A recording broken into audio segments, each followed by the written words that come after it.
قرآن هغه انقلابي کتاب دی چې کوم ځای کې چا قرآن په توجه سره اورېدلی دی الله جل جلاله د هغه انسان زندگی بدله کړې ده ته دې قرآن د اورېدو د وجې نه الله پاک هغه مسلمان کو وایي ما چې کوم مطالبې له راغلی وم او کوم مقصد له راغلی وم هغه رانه پاتې شو نو عزتمند د قرآن د وجې نه چې دی هغه ته الله پاک ایمان نصیب کو او مسلمان شو عمر رضی الله تعالی عنہ په لاره باندې روان دی او د هغه دور خلافت دی صحابه کرامو سره دي د ګرمۍ موسم دی عمر رضی الله تعالی عنہ چې کله د حرا مقام ته ورسېدو ودرېدو ټول صحابه کرامو سره ودرېدل یو کس راغی عرض یې وکړو عمر رضی الله تعالی عنہ جړل نو چا دې تاسو کو جی ولې جاړئ او تاسو دلته چې ولاړ یې ګرمي ده خلک ګرمۍ تنګ کړي دي تاسو په سفر باندې ولې نه ځئ عمر رضی الله تعالی عنہ عرض وکړو وای ګوره دا هغه مقام دی چې کله ما ایمان نو راوړی مسلمان شوی نو ما وای دلته به ما اوخان سره ول او وای زه په اوخانو باندې نه پوهېدم وای چې کله به ماښام ما دا اوخان بوتله کور ته که نه وای ما ته به خپل پلار خطاب هغه هم پکار شو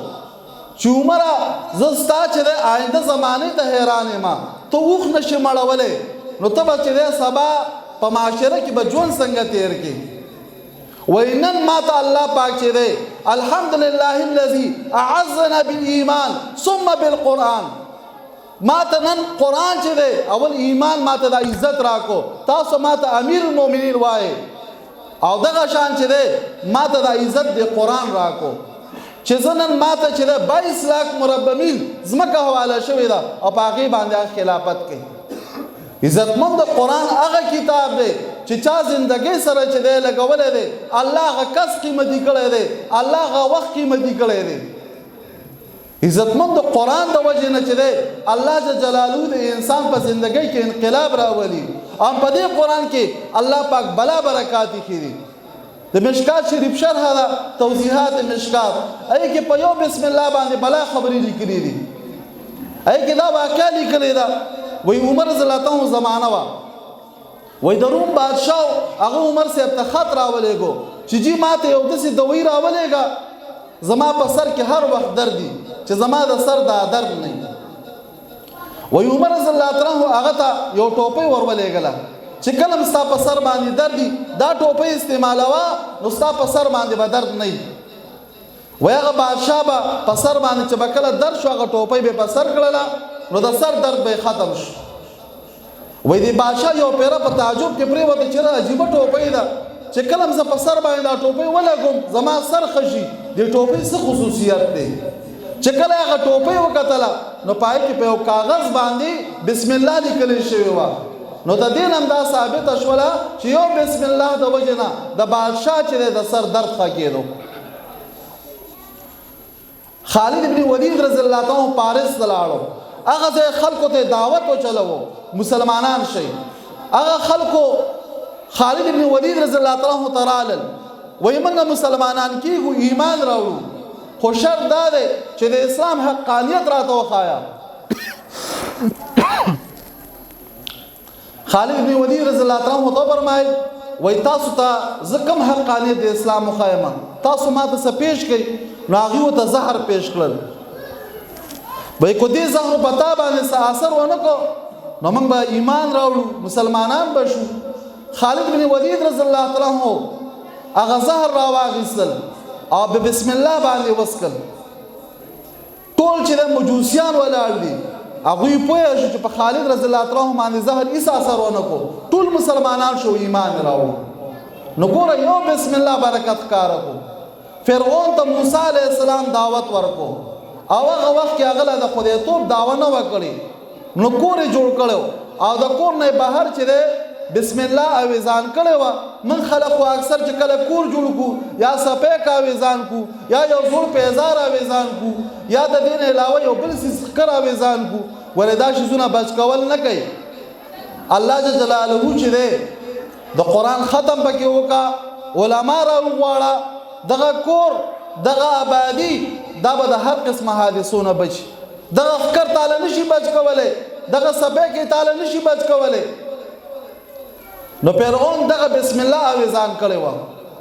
نو چې کله موسی علیه السلام ورته د الله جل جلاله د ذات وحدانیت بیان کو هغه انکار کوي زه په خپله خدای یم انا ربکم الاعلی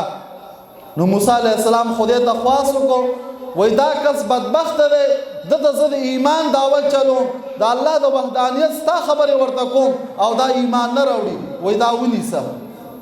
الله جلاله ته فرمایل وای موسی وای ته دا ګوري او ته دې خبرې په انتظار کې چې د خدایتوب دعوه کړې ده او زه ونیسم او ته دا ګوري چې دا نافرمانه دی خو زه دې ته ګورم چې د کور نه بهر بسم الله اویزان ده زه هغې ته ګورم چې څو پورې دغه بسم الله ختمه شوي نه زه د پکړ نه کوم عزتمند ګوره یو بسم الله د فرعون چې دی هغه ته نجات ورکړو عیسی علیه السلام په لاره باندې تېرېږي هغه یو قبر ته الله وښودو چې په هغې باندې عذاب شروع دی عیسی علیه السلام دوباره په هغه لاره باندې واپس راغی هغه د قبر خاوند خوشحاله دی عیسی علیه السلام الله ته سوال وکړو مونځ یې وکړو خدای ته د قبر والا احوال په ما باندې ښکاره کړه چې دا د څه د وجې نه اول عذاب کیو او اوس عذاب ته دنه دپه شو راحت دی او خوشحالي ده الله جل جلاله ته فرمایل وای ای عیسی وای دا د قبر خاوند چې دا ډېر ګناهګار سړی و خو چې کله دا وفات کېده وای ته د ښځه وه هغه حامله وه وای هغه ټیم کې د هغه ښځه چې کومه وه وای ښځې ته یې دا وصیت کړی چې کله م زه مړ شمه زما دا بچی چې دی غټ شي دا به معلم سره کښېني او د هغه نه به قرآن هغه نه به چې دی د الله د کتاب زده کړي وای اوس د هغه ماشوم بچی هغه غټ شوی دی او بسم الله ویلې ده او هغه د الله په ځمکه باندې د پاسه هغه الرحمن او الرحیم وای ما له حیا راځي چې زه پلار له عذاب ورکړم عزتمندو دا قرآن هغه انقلابي کتاب دی چې یو بسم الله هغه ګناهګار کس نه عذاب چې دی دپه کو نو دې قرآن سره به تعلق ساتو دا قرآن به زده کو په خپله باندې به م زده کو بچو ته به م ښایو او دغه شان چې دی زنانو ته به م ښایو په دې باندې به زمونږ او ستاسو زندګي الله پاک جوړوي او ته دې قرآن چې عزتمندو الله پاک په خپله باندې حفاظت کړی دی انا نحن نزلناه ذکرا و انا له لحافظون الله فرمایي وای دا قرآن چې دی ما نازل کړی دی او من به د دې په خپله باندې حفاظت کوم ګوره څونه آسماني کتابونه نازل شوي دي تورات دی انجیل دی زبور دی د هغې ذمواري الله پاک د هغه وخت پیغمبر ته حواله کړې ده چې پیغمبر تللی دی خلکو په هغه کتاب کې تبدیلي راوستې ده په هغې کې چې دی هغه آیاتونه څه کم کړي دي څه وروسته کړي دي او څه مخکې کړي دي مامون رشید بادشاه هغه د مسلمانانو یو بادشاه ډېر دیندار او پرهیزګاره سړی و هغه به کال په کال باندې یو مجلس منعقد کوو او په هغه مجلس کې به د مختلفو مذاهبو خلک به راتلل او د خپل مذهب متعلق به وضاحتي بیان کوو نو یو یهودي راغی هغه په یهودیت باندې زبردست بیان وکړو بادشاه چې کله مجلس ختم شو دی یهودي عالم ته دعوت ورکو مسلمان شه موږ به ستا ډېر عزت وکړو تاله به موږ ډېرې پیسې درکړو تاله به موږ عهدې درکړو هغه ویل نه زه د پلار نیکه دین نه پرېږدم چې کله دا یهودي مجلس ختم شو لاړلو نو کال بعد واپس بیا دغه مجلس ته راغی او په اسلام باندې بهترین بیان یې وکړو نو چې کله مجلس ختم شو مامون رشید بادشاه ته تپوس وکړو وایي تا څنګه مسلمان شوی سو وایي اوجي وایي د مسلمانۍ هغه قصه دې راته وکړه نو هغه ټیم کې هغه مامون رشید بادشاه ته د خپل مسلمانېدو قصه بیانوي وایي جی وایي داسې کار و چې کله تاسو ما ته دعوت راکړو وای د دعوت راکولو نه پس وای زما په دې زړه کې یو ټک ولګېدو وای ما وی چې زه ګورم چې په دې دور کې کم آسماني کتاب په حقانیت باندې پاتې دی او کم اسلام او کم دین چې دی کم مذهب په حقانیت باندې پاتې دی وای ما زه بهترین خطاط وم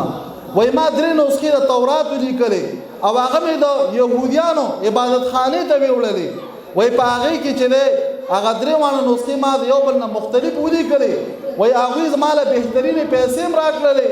او هغوی پکې غلطي ښکاره نه کړله بیا مې چې دی د انجیل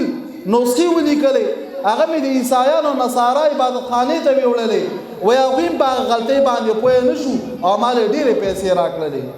او زمانې په ګرانو پیسو باندې واخیستل وای بیا قرآن پاک دا نسخې چې وي وای دا ما ولیکلې په دې کې مې امسا آیاتونه پرېښوستل څه مې مخکې کړل څه مې وروسته کړل او د مسلمانانو عبادت خانې ته مې ویوړل وای چې کله ما ته دا ویوړه که نه وای مسلمانانو وکتل اولې ما له پیسې باندې ښه ډېرې پیسې راکړلې وای بیا د هغې نه بعد کې ما ته واپس راکړو چې دې کې دا آیات پاتې دی دې کې دا آیات پاتې دی وای زما نه قبول نه کړو واپس یې راکړو وای زه پوه شوم چې په دې وخت کې آسماني کتابونو کې او په صحیح مذاهبو کې دا اسلام پاتې دی او دا قرآن پاتې دی نو عزتمندو دا قرآن به چې دی زده کوو به پیغمبر پاک علیه السلام فرمایي ان الله يرفع بهذا الكتاب اقواما ويذو به اخرين الله ته دې کتاب د وجنه د خلکو درجې موجتای ته دې د وجنه الله پاک خلق ذلیل کوي او ته دې د وجنه خلق الله پاک عزت کوي نو دا مدرسه قاری زین الله جوړ کړی دا او ګوره دا هغه چې کم رفقا دي کم ملګري دي دلته خدمات وکړل دا د حافظانو چې کال په کال باندې تاسو د سربندي دلته غونډه کیږي تاسو ګورئ دا جلسه کیږي دلته چې دا د سربندي کیږي نو دا د دې علماو د مهنت هغه سیله ده ګوره دا مدرسه علما چې دي که نه پاکستان ته دا خودکفیل شوي دي یقین وکړه حافظانو ته ورکوي دغه شان د قرآن د ویونکي والا ورته ورکوي عالمان ورته ورکوي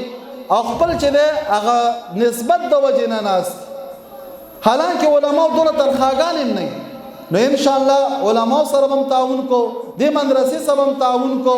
او خپل بچي هم انشاءالله دیندار جلو د ټولو نیت دی انشاءالله که نه څوک به داسې وي انشاءالله چې دې مدرسې سره د خیره تعاون هم کو تعاون دا هم دی چې خپل بچي په دې مدرسه کې داخل کو وګورئ دا څونه نوراني ماشومان دي څونه چې د ختمونه یې وکړل قرآن یې ویو نو ټول به انشاءالله خپل بچي عالمان او حافظان جوړو که نه الله پاک دې موږ تاسو له په دې باندې عمل کو توفیق راکړي